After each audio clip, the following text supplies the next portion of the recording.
Hello everyone.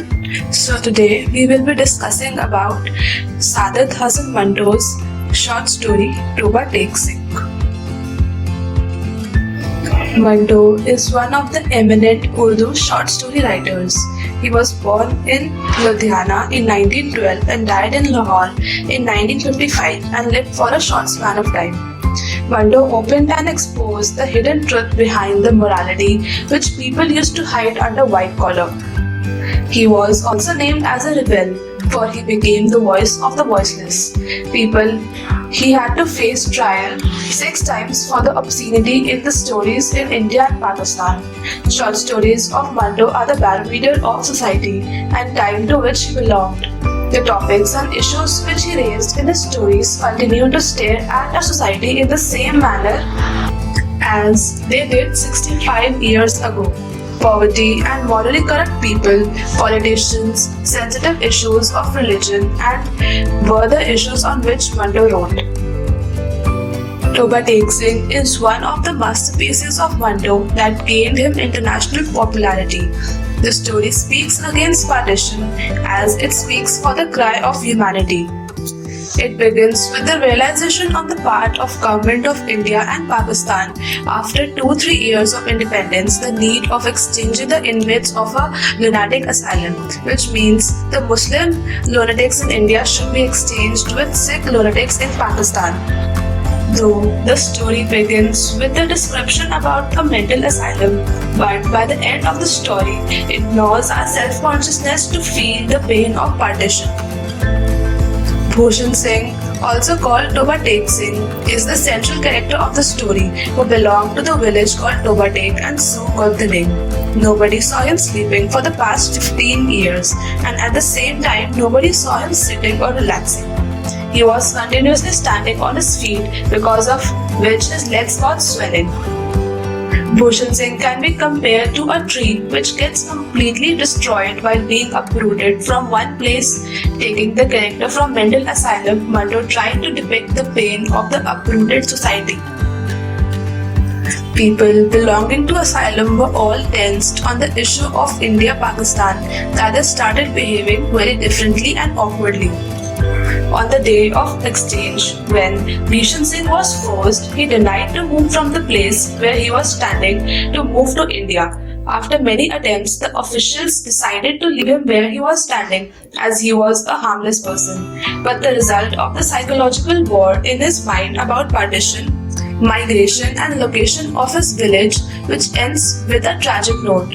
Just before the sunrise, Bhushan Singh, the man who had stood on his legs for 15 years, screamed, and as officials from 2 sides rushed towards him, he collapsed to the ground.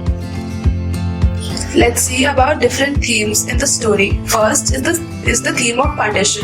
It is very clear that Toba Tek Singh falls in the category of partition literature. While the entire society was uprooted, mental asylum was no exception. Without physical movement, the asylum that was once in India was now a part of Pakistan. Whether it was right to exchange madmen or not, no one knew. But the decision was made by those who knew best. But no one thought of asking the madman what they wanted. Manto has highlighted a very important aspect about the gap between decision makers and the affected people. For political leaders, it was very easy to run a dividing line through the country and have clear-cut physical boundaries between Hindustan and Pakistan. But for the common people, home was where they had been born, lived and would have died. Have not history played such a cruel trick? The next theme we talk about is madness as a metaphor. In Toba Tek Singh, asylum becomes a microcosm of the world outside, and Manto focuses on the anguish of one man to bring out the trauma and the tragedy of dislocation and exile faced by innumerable others. One of the lunatics climbs a tree and declares it as the place where he will live, neither in India nor in Pakistan. The other one declares himself as the greatest leader, Muhammad Ali Jinnah, and the other called himself Master Tara Singh. It was very evident that the two could kill each other. The authorities considered them as dangerous and locked them in separate blocks. One lunatic declares himself as God, to whom Bhushan Singh inquires about exact location of village Toba Tek. He answers, neither in India nor in Pakistan. So far, we have not issued no orders in this respect. The next we talk about is who is here actually insane and sane.